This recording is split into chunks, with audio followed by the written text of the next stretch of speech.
चलिए तो कार्यक्रम का आगाज करते हैं और आज के खास मेहमान से हम रूबरू कराते हैं। और आज के हमारे गुरु बने हैं कुणाल सिंह दायमा जी। कुणाल जी, बहुत बहुत आभार, अभिनंदन आज के इस कार्यक्रम में शामिल होने के लिए और फॉर्मूला गुरु में आज हमारा गुरु बनना स्वीकार करने के लिए बहुत बहुत शुक्रिया। बहुत लंबे अरसे बाद आपके साथ कार्यक्रम कर रहे हैं। पहली टिप्पणी आपकी।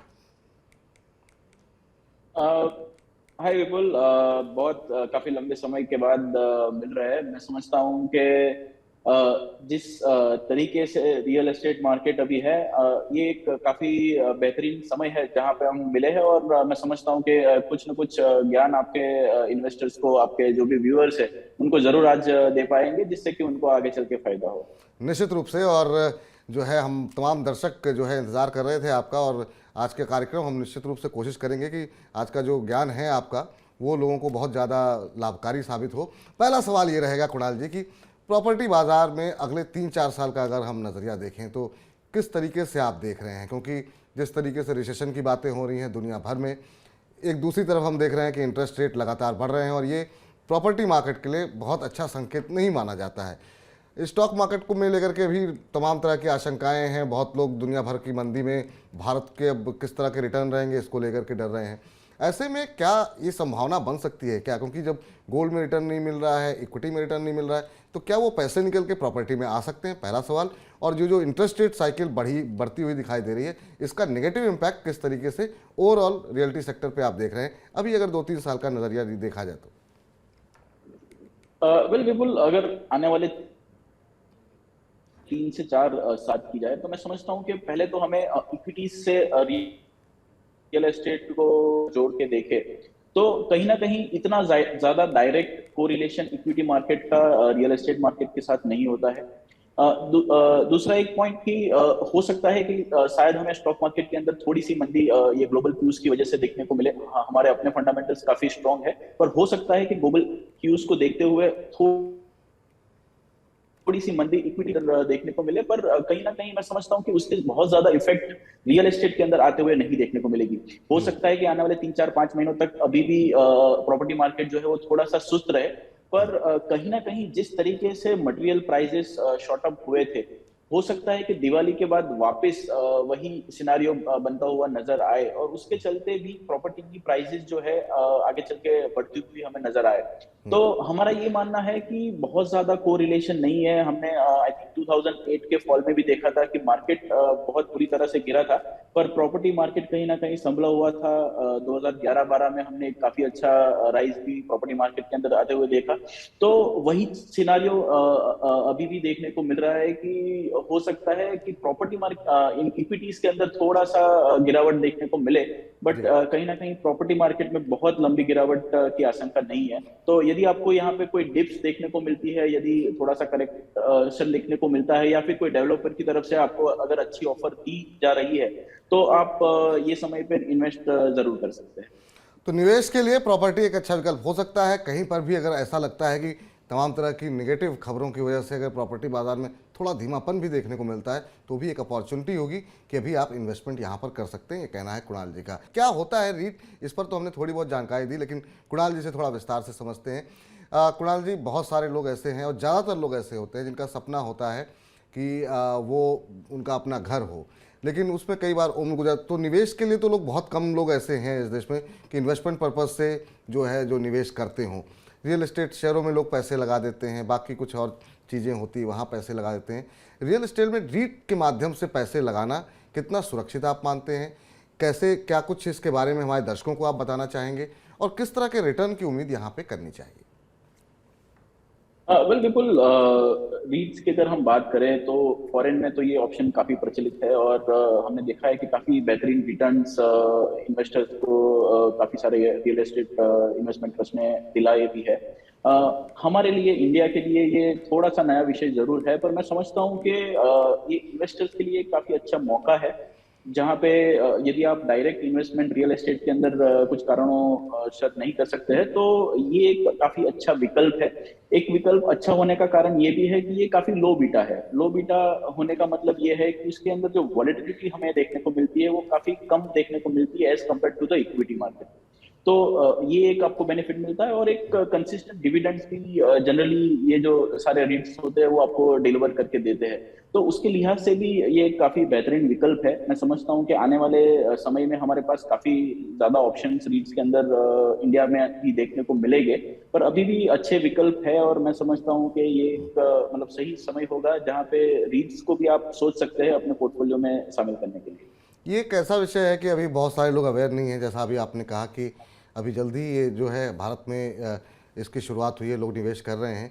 अगर इसके निवेश करने से पहले किन चीज़ों का ध्यान रखें, कैसे निवेश कर सकते हैं, इसके बारे में कुछ बेसिक इन्फॉर्मेशन हमने अपने पैकेज में भी बताई है। अगर आप भी हमारे दर्शकों को और ज़्यादा इसमें ज्ञान दे सकें तो। वेल बिल्कुल, 2 से 3 तरह के रीड्स हमारे मार्केट के अंदर अवेलेबल है, जिसमें से हम जो सजेस्ट करते हैं वो है लिस्टेड रीड्स के अंदर इन्वेस्टमेंट करने के लिए। काफी कम विकल्प है यहाँ पे, पर मैं समझता हूँ कि जैसे कि Mindspace real estate investment trust है, तो उसके अंदर भी आप इन्वेस्ट कर सकते हो। उसके अलावा भी 2 से 3 विकल्प अपने पास यहाँ पे लिस्टेड रीड्स के अंदर अवेलेबल है। काफी अनलिस्टेड रीट्स के लिए भी यहाँ पे मंजूरी मिली है, और कुछ एक रीट्स जो है वो अप्रूवल्स के बिना भी रन कर रहे हैं। पर मैं समझता हूँ कि वहां पे आप ना जाके जो लिस्टेड रीट्स है उसकी तरफ देखें और वहां पे आप इन्वेस्ट करें। मैं समझता हूँ कि एक ये लो बीटा होने की वजह से हो सकता है कि आपको रातों रात बहुत ज्यादा पैसा यहाँ पे आप ना बनाए, तो थोड़ा सा लंबा नजरिया रखें। और मैं समझता हूँ कि जैसे कि हमें स्टॉक मार्केट के अंदर 15 से 20% जैसा रिटर्न मिलता है, तो वही रिटर्न आप यहाँ पे भी एक्सपेक्ट कर सकते हैं। तो 15 से 20% का रिटर्न आप यहाँ पर भी एक्सपेक्ट कर सकते हैं। बहुत छोटी अवधि का नज़रिया ना रखें, और इसमें निवेश के ज़रिए आप जो है सीधे अगर प्रॉपर्टी में निवेश नहीं कर सकते हैं तो 1-2 यूनिट आपको 300, 350, 400, 500 में भी आप हासिल कर सकते हैं। अगला महत्वपूर्ण सवाल ये है कि अगर प्रॉपर्टी में इन्वेस्टमेंट करना है तो तमाम हेडलाइन में भी हमने खबरें बताई कि, और हमने इस बात का जिक्र किया कि अफोर्डेबल हाउसिंग जो है वो अहमदाबाद सबसे सस्ता शहर है, सबसे ज़्यादा महंगाई जो है हम देख रहे हैं मुंबई हैदराबाद बना हुआ है। अब अभी जो करंट लेवल पे आपको कहाँ लगता है कि जो इन्वेस्टर हैं उनको पैसे लगाने चाहिए? अगर मकान लेना है तो छोटे शहर में लें कि बड़े शहर में लें?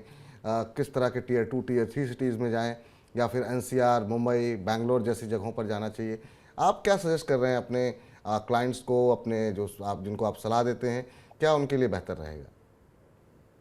वेल विपुल जी, जब हम रियल एस्टेट की बात करते हैं तो जनरली हम सजेस्ट करते हैं कि आपका जहाँ पे रेसिडेंस है या फिर जहाँ से आप ऑपरेट करते हो, उससे यदि थोड़ा सा नजदीक आप प्रॉपर्टी के अंदर निवेश करते हैं तो वो आपके लिए थोड़ा सा बेहतर विकल्प होता है।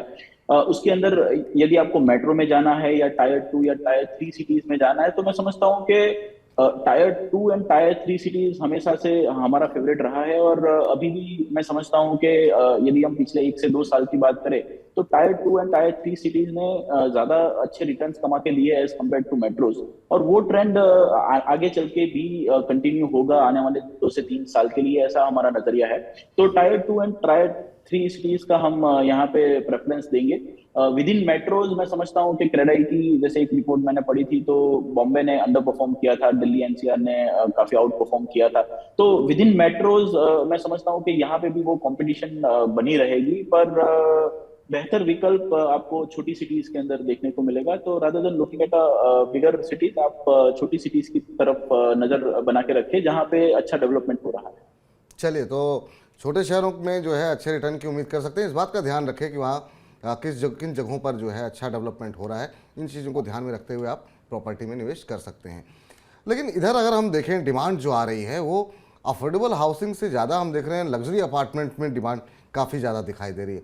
इसकी वजह क्या आप मान रहे हैं? क्या जो इंटरेस्ट रेट साइकिल अब चेंज हुआ है, इसका असर भी क्या अफोर्डेबल हाउसिंग पे निगेटिव पड़ेगा? क्योंकि ये आम जो वेतनभोगी लोग होते हैं वो अफोर्डेबल हाउसिंग की तरफ जाते हैं, और वो छोटे से सेंटिमेंट चेंज होने पर अपना जो मानसिकता है, अपनी सोच जो है खरीदारी की, वो थोड़े दिन के लिए टाल देते हैं। तो ओवरऑल अभी जो चेंज आ रहा है कि लग्जरी अपार्टमेंट में काफ़ी डिमांड दिख रही है, उसकी वजह क्या मानते हैं? और आने वाले टाइम पे अफोर्डेबल हाउसिंग की डिमांड को कैसे देख रहे हैं आप? वेल बिल्कुल, जो इंटरेस्ट रेट की यदि हम पहले बात करें तो इंटरेस्ट रेट हमने 10-11% से घटते हुए देखा था कि 6% के आसपास तक भी इंटरेस्ट रेट आ चुके थे। तो उसके बाद एक थोड़ा सा बाउंस मैं समझता हूँ कि बहुत ज्यादा सेंटिमेंट्स को इफेक्ट नहीं करता है। हालांकि जो लास्ट हमने रेपो रेट में इंक्रीज देखा उसकी वजह से थोड़ा सा अब जो है ओवरऑल रेट 1.90% जैसा अप हो गया है as compared to the bottom. तो वैसे मैं समझता हूँ कि थोड़ी इफेक्ट जरूर ये सेगमेंट के ऊपर पड़ेगी, खास करके जो बजटरी होम्स है उसके ऊपर एक डेफिनेटली इम्पैक्ट आता हुआ नजर देखने को मिलेगा। हालांकि जो लग्जरी सेगमेंट है हमने एक कंटिन्यूअस राइज पिछले 1-1.5 साल के अंदर ये सेगमेंट के अंदर आते हुए देखा है। और मैं समझता हूँ उसका सीधा कारण ये है कि पोस्ट कोविड काफी लोगों ने अपनी लाइफस्टाइल के अंदर परिवर्तन किए हैं। काफी लोग जो पहले बजटरी फ्लैट्स के अंदर जाना पसंद करते थे वो अब कहीं ना कहीं अच्छे डेवलपर्स ढूंढते हैं। वो ढूंढते हैं कि एक अच्छा रिटर्न, एक अच्छा मेंटेनेंस पैकेज भी डेवलपर उनको दे, ताकि उनकी जो प्रॉपर्टी जहां पे वो निवेश कर रहे हैं वो जी। सालों साल मेंटेन रहे।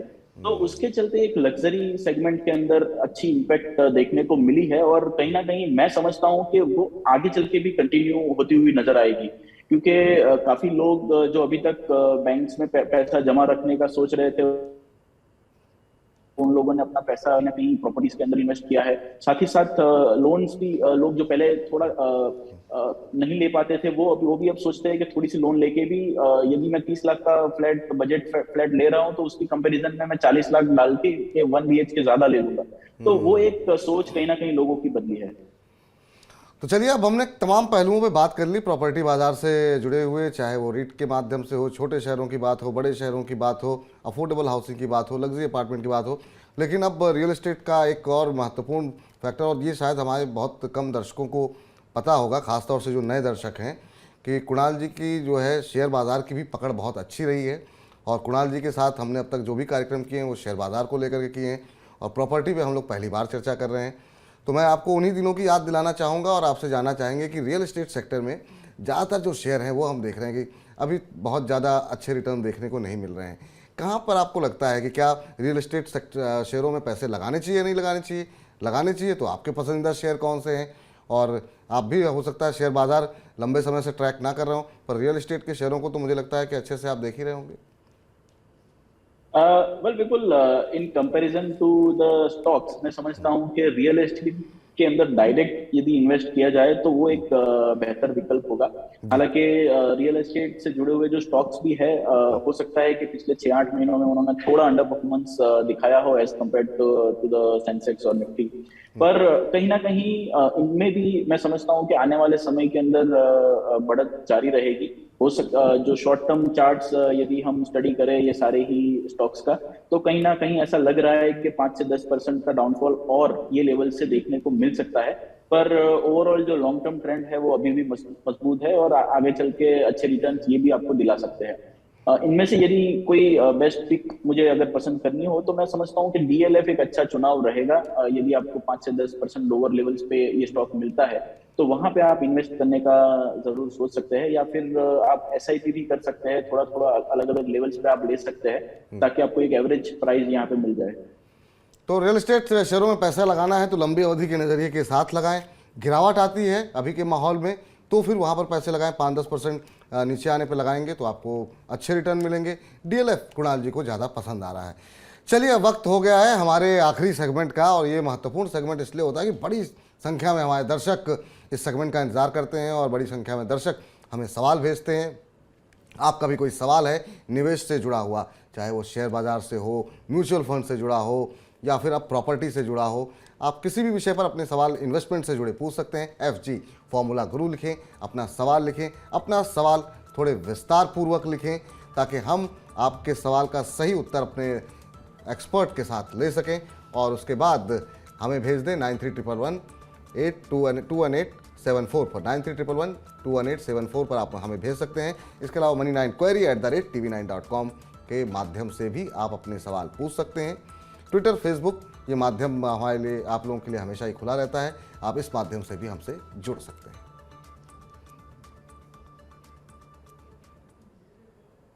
चलिए, हमारे साथ हमारे आज के पहले दर्शक जुड़ चुके हैं। विजित सिंह हमारे साथ मौजूद हैं लखनऊ से। विजित जी नमस्कार। नमस्कार विपुल जी। नमस्कार विजित जी, कैसे हैं आप और क्या प्रश्न है आपका? मैं बहुत उम्दा हूँ। मेरा एक प्रश्न ये है कि मैं लखनऊ में 20-25 लाख रुपए में एक फ्लैट लेना चाहता हूँ जी। और ये पैसे मैं 5 साल के लिए निवेश में लगाना चाहता हूँ और अच्छा। मुझे 5 साल में किस तरह के रिटर्न मिल सकते हैं ये जानना चाहूंगा। रहने के लिए मेरे पास दूसरे शहर में मकान है खुद का। मकान है ये आप, मतलब आप सिर्फ इन्वेस्टमेंट के लिहाज से आप ये पैसे लगाना चाहते हैं? जी। चलिए ठीक है, पूछते हैं कुणाल जी से। कुणाल जी लखनऊ से हैं विजित जी और जानना ये चाह रहे हैं कि इन्वेस्टमेंट के लिहाज से अगर प्रॉपर्टी में निवेश करना हो तो पहली बात तो ये 20-25 लाख में अच्छी जगह पे इनको क्या फ्लैट मिल सकता है और कैसा फ्लैट मिल सकता है? दूसरा, किस तरह के रिटर्न ये एक्सपेक्ट कर सकते हैं 5 साल के लिए और किन चीज़ों का ध्यान इन्हें देना चाहिए अपने ये पैसे लगाने से पहले? देखिए विपुल जी, 20 से 25 लाख का इनका जो बजट है उसमें उनको एक अच्छा फ्लैट तो जरूर मिल सकता है। हालांकि मैं समझता हूं कि जब आप रियल एस्टेट के अंदर इन्वेस्टमेंट करते हो तो दो चीजों का आपको ध्यान यहाँ पे रखना होगा। एक, या तो आपकी अवधि जो है वो काफी लंबी होनी चाहिए, 10 साल 15 साल के लिए यदि आप इन्वेस्टेड है तो आप एक अच्छा रिटर्न वहां पे कमा सकते हैं। दूसरा एक विकल्प ये भी हो सकता है कि यदि कोई डेवलपर नया प्रोजेक्ट स्टार्ट कर रहा है तो वैसे में आप वो डेवलपर के साथ जुड़े बाय द टाइम 2 से 3 साल का समय जनरली हम देखते हैं कि हर एक प्रोजेक्ट के अंदर लगता है। तो बाय द टाइम आपका फ्लैट रेडी होगा तो वो एक ऐसा समय होता है जहां पे प्राइस सबसे पीक पे होती है फ्लैट्स के लिए। तो वैसे में हो सकता है कि आप 20 लाख रुपए अभी किसी प्रोजेक्ट के अंदर लगाएंगे धीरे धीरे करके और आने वाले 2 से 3 साल के अंदर हो सकता है कि उसकी वैल्यू 25 लाख या 30 लाख के आसपास हो। तो उस वक्त आप निकल सकते हो। जनरली जो डेवलपर्स है वो एक बार एग्जिट का एक आपको ऑप्शन जरूर देते हैं जिसमें आपको दस्तावेज करवाने की जरूरत नहीं है, आपके नाम पे प्रॉपर्टी करने की जरूरत नहीं है, आप किसी के नाम पे ट्रांसफर कर सकते हैं। तो उससे आपको सीधा सीधा जो 8 से 10% का फायदा यहाँ पे देखने को मिलेगा, क्योंकि जब आप दस्तावेज करवाते हो या फिर आप मेंटेनेंस देते हो तो वो आपका पैसा जो जाता है वो आपका पैसा यहाँ पे बच जाएगा। तो मेरी सलाह ये होगी कि आप 3 साल के लिए ही निवेश करें और कोई नया प्रोजेक्ट ढूंढे जो रेरा रजिस्टर्ड हो और वहां पे इन्वेस्ट करें। तो विजय जी आपके लिए अच्छे डेवलपर को चुनना होगा आपको और जिसकी अच्छी साख हो और नया प्रोजेक्ट हो, वहाँ पे आप ये पैसे निवेश कर सकते हैं और 3 साल का नज़रिया रखें। जब प्रोजेक्ट पूरा हो जाए तो फिर वहाँ पे आपको, अगर आप 20-25 लाख लगा रहे हैं तो 2-2.5 लाख रुपए आपके बन सकते हैं। अगले दर्शक हमारे साथ जुड़े हैं मनोज जी कांगड़ा से। मनोज जी नमस्कार। जी नमस्कार। नमस्कार मनोज जी, बताइए क्या प्रश्न है आपका आज का? जी मैं रियल एस्टेट में पैसा लगाना चाहता हूँ इन्वेस्टमेंट पर्पज से। रकम पर्याप्त बहुत ज्यादा नहीं है। रियल एस्टेट में शेयर चूज करूं या फिर रीट का ऑप्शन चूज करूं या फिर कोई और ऑप्शन आपके पास हो? रियल एस्टेट में आप इन्वेस्टमेंट करना चाहते हैं, कितने समय के लिए करना चाह रहे हैं ये? मतलब 2-4 साल, 5 साल, 1 साल, कुछ लॉन्ग टर्म पर्सपेक्टिव है।